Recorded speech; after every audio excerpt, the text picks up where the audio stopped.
Ngitungnya gimana? Puncaknya maksudnya gimana? Ngitungnya. Wow, ini kayak dipuji sama dosen pembimbing nih, deg-degannya satu rumah. Berarti ada usia yang dianggap bergantung perlunya, tinggal dijawab saja kalau ada yang paham soal itu. Karena yang disebut dengan bonus itu di mana? Yang merasa muda ya Pak? Yang merasa muda. Di mana-mana itu, oh itu ternyata udah paham semuanya teman-teman. Dari mana boleh silakan? Saya Hans dari Fakultas Scholars. Hai. Menurut saya dari bonus demografi itu artinya dimana beberapa pejabat ya, itu nggak ngerti apa yang disebut dengan bonus demografi. Nggak paham gitu loh. Per definisi itu bonus demografi apa sih? Benar. Cara ngitungnya gimana? Ayo siapa yang berani? Nah, ayo adik. Kita gambar begini, ya kita gambar begini, kurvanya begitu. Ini yang di sebelah kiri sini itu yang usianya misalnya 0 sampai 15, terus yang dari sini 65 tahun ke atas. Maka diceruk inilah yang disebut dengan bonus demografi. Usia di atas 15 tahun dan kemudian mendekati 64 tahun mereka produktif. Dan karena mereka produktif, orang yang tidak bekerja itu jauh lebih rendah.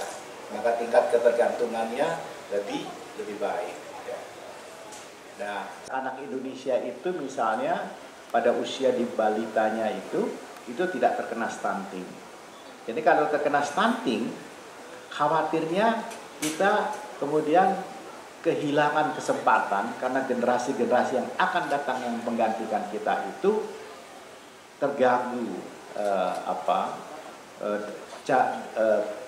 kapabilitas berpikirnya dan itu tidak menguntungkan. Nah, selain itu juga kita jaga jangan sampai kita terkena penyakit-penyakit katastrofik akibatkan masa produktifnya itu semakin sempit. Karena itu maka yang pertama harus sehat, yang kedua mesti pinter, harus cerdas. Karena di dunia ini konon katanya orang-orang yang sukses mengatakan, ini hanya tempatnya orang-orang yang rajin, ya kan? Kemudian yang rajin, karena rajin adalah pangkal pandai. Dibandingkan dengan usia yang non produktif, yaitu 65 tahun ke atas dengan proporsi. Saya baru bilang mungkin. Jiwanya jiwa Gen Z dong. Jangan gitu dong. Bahasa digital dengan baik dan kemudian dan seterusnya. Nah, sekarang kita sudah kaya per keluarga, per kakak atau per orang. Kita sudah keburu tua sebelum kedua itu karena dia saya, maka dia kemudian bisa berbagi.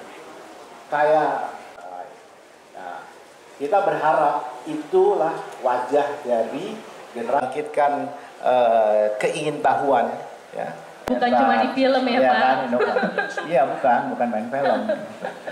Kita juga bisa sebenarnya jadi SDGs mover gitu ya, jadi bukan cuma Chelsea aja. Bisa ikutan membantu nih untuk pembangunan nasional nih Pak. Ya. Saya kira keberdayaannya dia, tetapi dia juga gitu ya, menjadi seorang anak muda mungkin dapat dikatakan enak di zaman sekarang, banyak aksesnya, memperkepala Bappenas.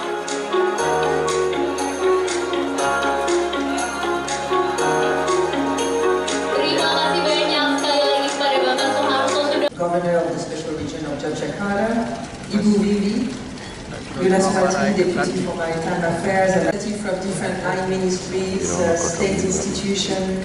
Baik, kami perkenankan juga Bapak Menteri untuk bisa berfoto. Sini. Jakarta.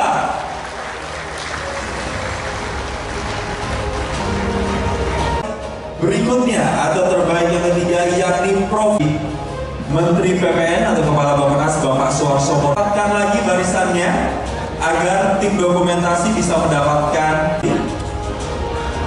Baik, kita hitung bersama ya. Posisi sudah sih.